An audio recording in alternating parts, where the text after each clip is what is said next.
el Padre los saciará. Hablamos un poquito con respecto a esta parte y dijimos que de verdad, igual que el que no come y bebe se muere, el que vive en la injusticia es un muerto viviente. El contexto de las bienaventuranzas había dicho que tenía que ver con la tentación de Mateo capítulo 4 y verso 4.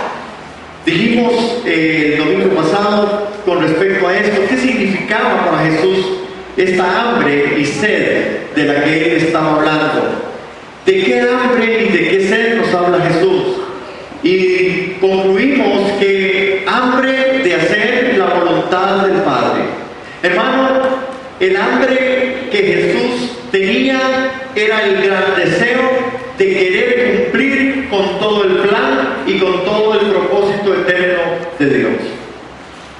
Nosotros tenemos que recordar que las bienaventuranzas vienen sobre ese contexto de Mateo capítulo 4, en donde Jesús, estando en el desierto, en ayuno y oración, donde está la enseñanza del hambre de Jesús en el desierto, y el enemigo le dijo: di que estas piedras se conviertan en pan. Hermanos, la tentación vino específicamente sobre aquel aspecto en el cual Jesús, naturalmente, como un hombre, tenía hambre. El enemigo le dice: dile a estas piedras que se conviertan en pan. La respuesta de Jesús es lo que a nosotros nos da, hermanos, un contexto para entender que la bienaventuranza, bienaventurado el que tiene hambre y sed de justicia, para Jesús fue algo real, concreto, tangible. Él contesta al enemigo y le dice: no solo de pan vivirá el hombre, sino de toda la palabra que sale de la boca de Dios. Hermano, la pregunta es: ¿hacia dónde está mirando la iglesia hoy? ¿Cuál es el mensaje hoy de la iglesia? El mensaje de la iglesia se está concentrando en tener, en prosperar, en no sufrir. La iglesia está, hermanos, en este momento no atendiendo a aquella voz de la bienaventuranza, del hambre y de la sed de la justicia. Hermano, no solo de pan vivirá el hombre, pero hay una gran preocupación en la iglesia por tener. Hay una gran preocupación en la iglesia por no sufrir, por prosperar. Y todo el evento se centra en aquellas cosas que son para mí importantes, lo material, lo que quiero tener. Jesús dijo: no solo de pan vivirá el hombre, sino de ¿qué? De toda palabra que sale de la boca de Dios. Necesitamos reflexionar en cuál es la palabra que sale de la boca de Dios. Yo creo que hoy las escrituras a nosotros nos han hablado a través del canto, a través de la alabanza, a través del primer momento que tuvimos con Gabriel, también cuando vimos este texto en donde Dios nos está hablando a nosotros claramente y diciendo: no teman, yo voy a estar con ustedes. Estamos bien con nuestro Dios. Hermano, la reflexión tiene que ser interna. Yo debo vivir por la palabra de Dios. Yo no debo vivir por la circunstancia. Yo debo vivir por la palabra. Hermano, las circunstancias no son mayor que el Señor de las circunstancias.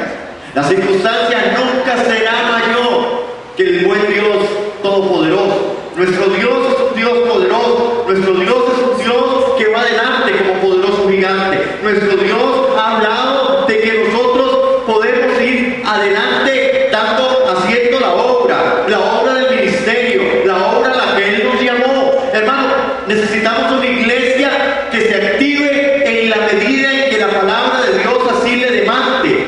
De la palabra que sale de la boca de Dios necesitamos confiarla y hacerla vida. Si Dios te ha llamado a ir, hay que ir. ¿Quién va a ir, hermanos, a la cárcel? ¿Quién va a ir al enfermo? ¿Quién va a ir al desposeído? ¿Quién va a ir, hermano? La palabra del Señor a nosotros nos dijo que nosotros somos los que tenemos que ir. Aleluya. La palabra de Dios nos dijo a nosotros que nosotros somos los responsables de mostrar al mundo que Jesucristo es el Señor. Amén. ¿Qué ve la familia en ti? ¿Qué ve la familia en ti? ¿Qué ve la familia en ti? ¿Qué ve la familia en ti? ¿Qué ve la la batería es lo que vemos que falló. Es que mira, se le acabó como la voz.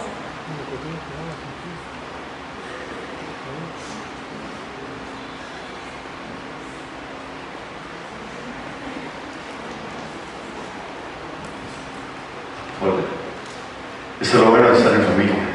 Diferente, me sale la voz así. Es que este está adaptado para algunos, pero este no, entonces este suena así como... Pero ya me lo van a arreglar en un momento, ¿verdad? Gracias a las hermanas que... ¿Por dónde digo? Que ve la familia en mí. Que ve la familia en mí. Que ve el mundo en mí. El enemigo tienta a Jesús y le hace una propuesta nada indecente. Una propuesta normal. 40 días de ayuno. El tentador vino y dijo: pues usted es un hombre poderoso, haga que esas piedras se conviertan en pan. Y Jesús recurre a la palabra, Deuteronomio capítulo 8, no solo de pan vivirá el hombre, sino de toda palabra que sale de la boca del Señor. Aleluya. Hermano, ¿qué es lo que está saliendo de nosotros cuando vienen las circunstancias de la vida? ¿Qué está saliendo de nosotros?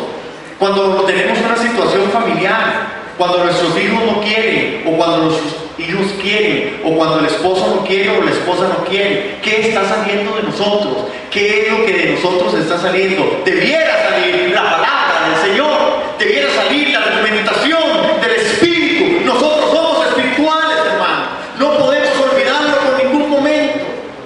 Estamos reflexionando el martes con respecto a una santidad posicional y quedamos claros los que estuvimos ese día que la santidad fue algo que se nos dio en Cristo, y la manifestación de Cristo en mí es santidad, para que después vayamos nosotros a una expresión de esa santidad, una santidad posicional, una santidad experimental y una santidad que de verdad vaya y impacte la vida y los corazones de los hombres y de las mujeres. Hermano, es necesario. Pero ¿qué sale de mí?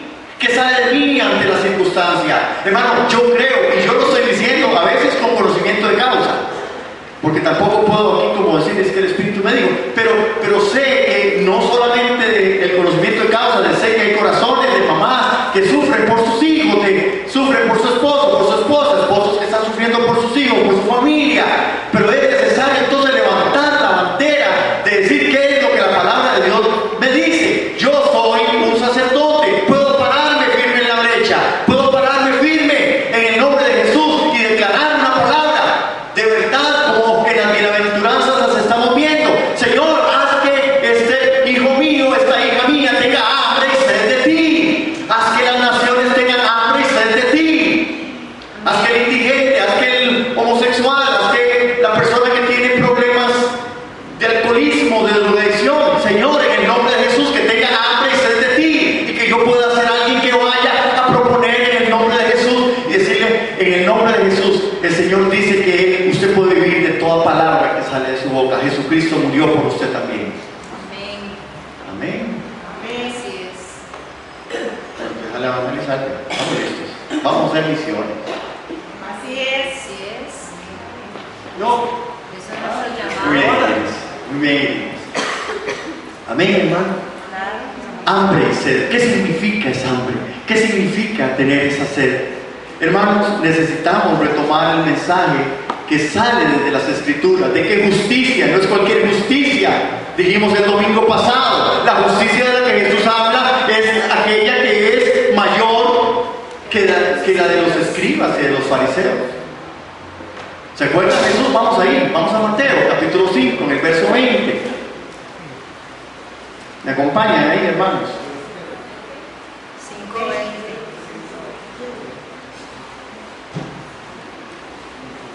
¿Estamos? Dice aquí en Mateo, capítulo 5, en el verso 20: porque les digo a ustedes que no van a entrar en el reino de los cielos a menos que su justicia supere a la de los fariseos y de los maestros de la ley. Hermano, noten a Jesús en esto. Noten este mensaje, hermano, porque quiero retomarlo. Jesús no estaba agarrando y sacando afuera a los escribas y a los maestros de la ley. Al contrario, Jesús estaba viendo en los escribas y en los maestros de la ley o en los fariseos, estaba viendo que había algo que ellos estaban haciendo correctamente, hermano. Jesús no está desechándolo. Jesús les está diciendo, ustedes están haciendo algo bien, pero yo les voy a decir a aquellos que son mis discípulos, aquellos que van a ser mis seguidores, que si la justicia de ustedes como los discípulos del Señor no es mayor que la de estos escribas y la de estos fariseos, ustedes no entrarán en el reino de los cielos. Hermanos, necesitamos entonces la reflexión. ¿Cuál es mi justicia? ¿Es mayor? Los escribas y los fariseos lo que hacían verdaderamente era usar la ley, era el ritual. La parte ritual venía ahí en medio de ellos y ellos cumplían en la medida que ellos presuponían que estaban haciendo lo correcto. Inclusive era el momento de los sacrificios, había sacrificios, ellos cumplían con el ritual, ellos cumplían con la forma, ellos cumplían con lo que se les había dicho a través de Moisés, ellos cumplían, ellos iban al templo, ellos oraban las 3 veces. Jesús después les dice, no hagan como esos que andan ahí por la calle para que te oren, ¿verdad? Pero al final ellos cumplían, ellos venían al templo, ellos no tenían un problema. Jesús les está diciendo, mayor que esta justicia tiene que imperar en ustedes. Entonces, hermanos, qué bueno es saber que uno pudiera ser un buen fariseo estando en el templo siempre, porque Jesús no abrogó eso. Qué bueno es ser un buen estudiante de la palabra. Los escribas, los fariseos eran gente que entendían el tema, discutían en medio de la iglesia. Qué bueno es cuando hay personas que de verdad puedan venir a la iglesia y poner y reafirmarnos en la fe y poder tener esos impactos. Pero si tu justicia y la mía no es mayor que esta de estar, de venir, de dar, hermanos, tenemos un problema. Porque entonces ahora Dios agregó su Espíritu Santo, esa alianza del Espíritu, los dones, la administración unos a otros, ser el templo del Espíritu Santo, vivir en santidad. Hermanos, hay demandas de Dios que de Dios proceden diciéndonos a nosotros, usted tiene que hacer la buena obra, usted tiene que hacer lo que es bueno, agradable y perfecto, usted tiene que hacer lo que Dios quiere que usted haga. Es estando, es dando, es orando, es yendo, es buscando el corazón de Dios, es buscando las escrituras, es escudriñar los momentos de Dios, qué es lo que Dios quiere en mi familia, en mi trabajo, en mi comportamiento, en mi forma ética, en mi forma moral, en mi forma espiritual. ¿Por qué yo debo de dar cátedra de santidad en medio de un mundo convulso? Porque ese es el mensaje que el mundo necesita. Amén. Así es. Amén. Amén. Mi justicia debe ser mayor, amar al Señor de todo mi corazón, con toda mi alma, con toda mi mente, con todas mis fuerzas. Por eso yo creo que cuando hoy hablamos con respecto a esta palabra, a Zorobabel, a Josué, hermanos, verdaderamente nosotros tenemos que empezar a ver cómo Dios quiere restaurar este templo.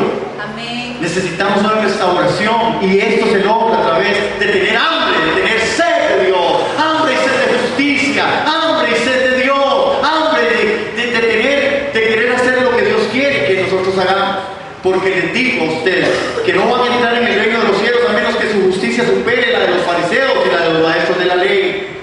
Ustedes han oído, les decía Jesús a sus antepasados, no mates, y todo el que mate quedará sujeto al juicio del tribunal. Pero yo les digo que todo el que se enoje con su hermano quedará sujeto a juicio en el tribunal. Es más, cualquiera que insulte a su hermano quedará sujeto al juicio del consejo, pero cualquiera que lo maldiga quedará sujeto al juicio del infierno. Hermanos, por lo tanto, si estás presentando tu ofrenda en el altar y allí recuerdas que tu hermano tiene algo contra ti, deja tu ofrenda allí y vaya y arréglese.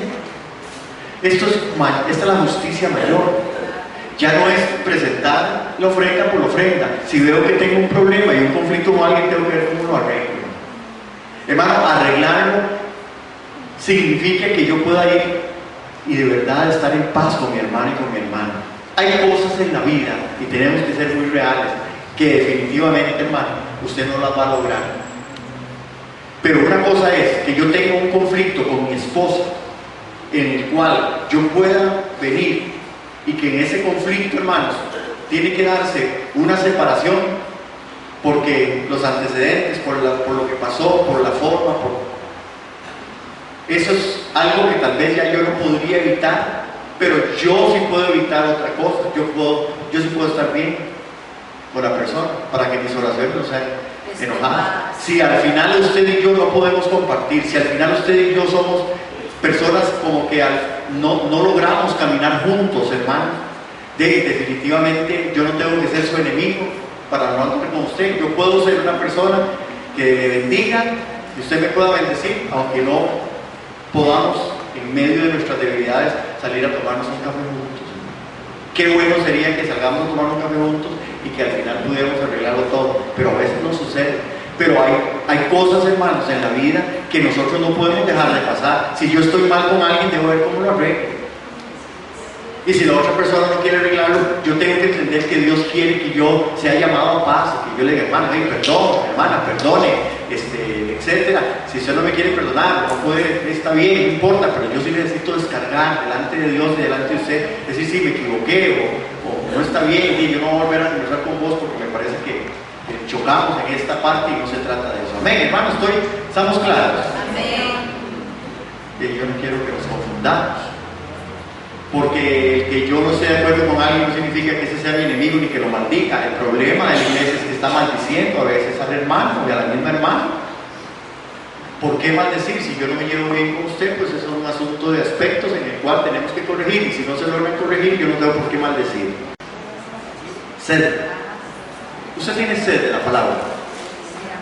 Usted tiene hambre. Amén. Una cosa es que usted tenga hambre y otra es ganas de comer. Cuando usted tiene hambre, usted se come todo. Cuando usted tiene ganas de comer, usted escoge lo que se come. Amén. Por eso con los chicos hay que ser así. Cuando uno los regula, usted los ve, los chiquitos. Es que no me gusta. Nunca lo han probado, pero no les gusta. Pero cuando tengan hambre, usted los verá comer de todo. Amén. ¿Sí? Hambre, esa hambre que la Escritura nos habla. Bueno, nosotros quedamos por ahí el domingo pasado, imagínense, solo hice el repaso y ya tenemos que casi terminar. Dichosos los misericordiosos, porque ellos alcanzarán misericordia. Hermanos, esta otra bienaventuranza tiene que ver con los misericordiosos. Porque aquí la Escritura dice, dichosos los misericordiosos, porque ellos alcanzarán misericordia. Está traducida esta palabra misericordia más de 96 veces, hermanos. Implica rebajar una pena, la remisión de algo.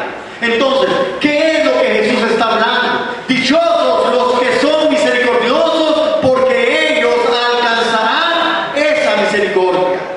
Hermanos, Miqueas en el capítulo 7, en el verso 18, habla que la misericordia de Dios no solo se muestra en los hechos históricos, sino en la naturaleza y en la estructura misma del mundo.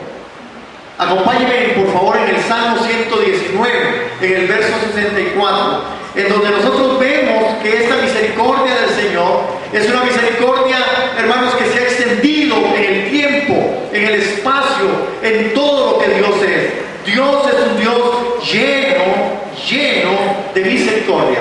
Salmo 119, aquí voy yo.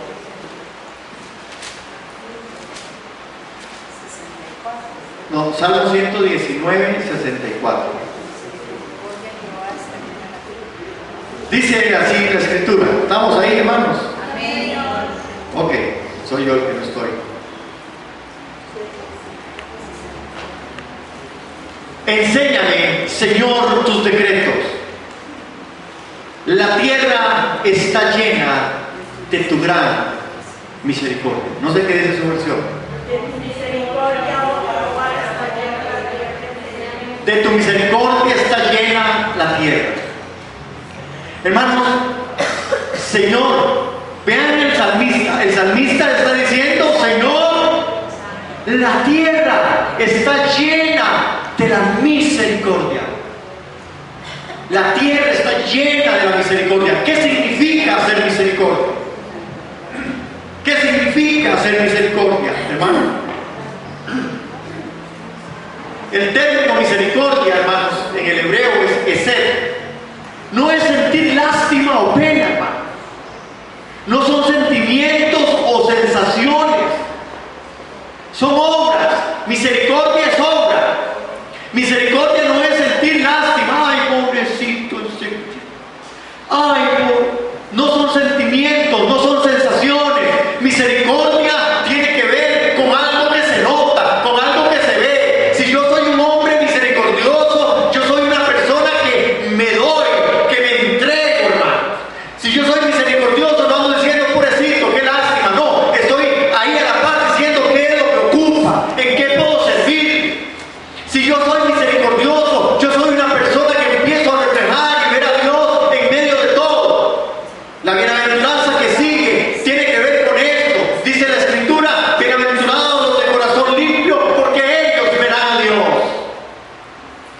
Bienaventurados de corazón puro, porque ellos verán a Dios.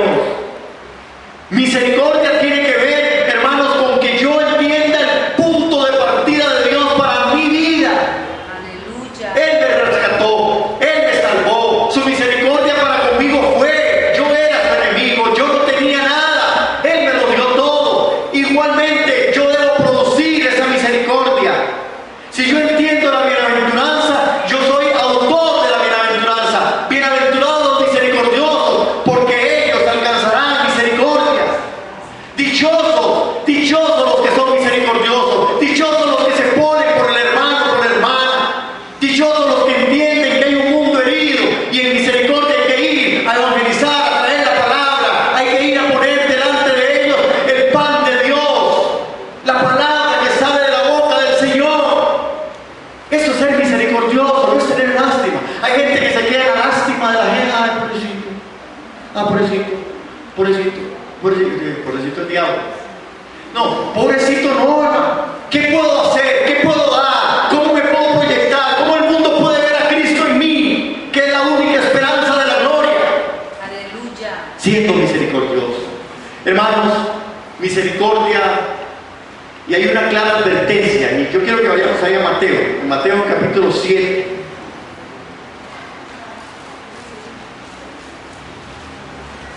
Mateo capítulo 7.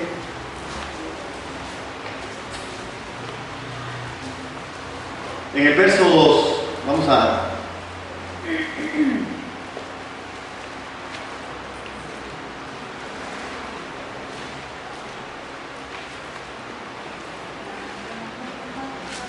¿Estamos ahí? En el verso 1 dice: no juzguen a nadie, para que nadie los juzgue a ustedes, porque tal como juzguen, se les juzgará, y con la medida que midan a otros, se les medirá a ustedes.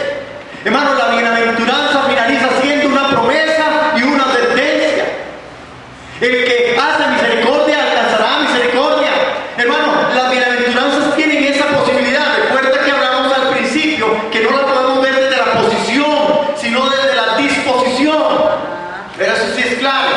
En la posición es donde estoy en Cristo, en la disposición es donde Cristo en mí es la esperanza de gloria, es la vida de Cristo saliendo en mí. Esta bienaventuranza se mira desde ahí. El que hace misericordia alcanza misericordia. Si usted y yo no hacemos misericordia, usted y yo no alcanzamos misericordia. Es una forma de vida, es una vivencia. ¿Cuántos de los que estamos aquí creemos que somos misericordiosos? Pues si usted cree que es misericordioso, usted alcanzará misericordia. Eso es lo que el texto dice. Jesús lo vivió de esa forma. Por eso en la vivencia de Jesús, hermanos, es donde las bienaventuranzas toman su forma y su lugar. Jesús lloró por aquel pueblo. Jesús dice que se conmovió porque vio a ese pueblo que estaba como sin pastor, hermano. Jesús llora por Jerusalén. Jesús se conmueve en misericordia y hace una obra y efectúa la obra más grande del mundo. Dice la Escritura: porque de tal manera amó Dios al mundo. Y no solo es que amó al mundo, es que dice que amó al mundo y se dio para que todo aquel que en él cree no se pierda, mas tenga la vida eterna. Es que el acto de misericordia de Dios está en darse. Aleluya. El acto de misericordia tuya y mío en medio de este mundo, en medio de la familia, en medio del trabajo, en medio de esta iglesia, es que usted se dé, que yo me dé, porque eso es lo que muestra ser misericordioso. Aleluya. Amén. Amén. Amén. Y la bienaventuranza tiene esta particularidad, hermanos. Cuando uno la mira ahí en Mateo, el que hace misericordia alcanza misericordia. Aleluya. Hermanos, yo creo que nosotros estamos en un momento histórico muy importante como iglesia, como comunidad, como país, hermanos, como país. Así es. Cuando uno mira, hermanos, cómo se mueve todo esto, mire el periódico, ¿verdad? Esas fallas que se activaron. Yo digo: Señor, ¿qué va a pasar con nosotros cuando todo eso se mueva? ¿Qué va a salir de nosotros? ¿Qué va a salir? Estamos a las puertas. Ese texto que yo leí hoy con respecto a estar firmes, a creer, a confiar, porque Él va a venir, hermanos. Él va a estremecer los cielos y la tierra. Él es el Dios poderoso. Nuestro Dios no está tratando de espantarnos ni de asustarnos. Él está diciendo: yo estoy haciendo justicia, estableciendo misericordia. Yo di al Hijo para que todo aquel que en Él crea no se pierda, mas tenga la vida eterna. Amén. Nosotros somos la iglesia que tenemos que reproducir e impactar al mundo, hermanos, a través de esto. Hermanos, porque el enemigo no pierde. El enemigo no está perdiendo el tiempo, hermano. Él está viendo cómo por una cosa o por otra golpea a los núcleos familiares, golpea al país, golpea cuanto pueda golpear. El enemigo tiene sus artimañas. El enemigo usa toda la forma del sistema del mundo, hermanos, para venir a atacar, hermanos. Así es. Así es. Adri, cortame la grabación ahí, porque quiero decir algo y no quiero que quede.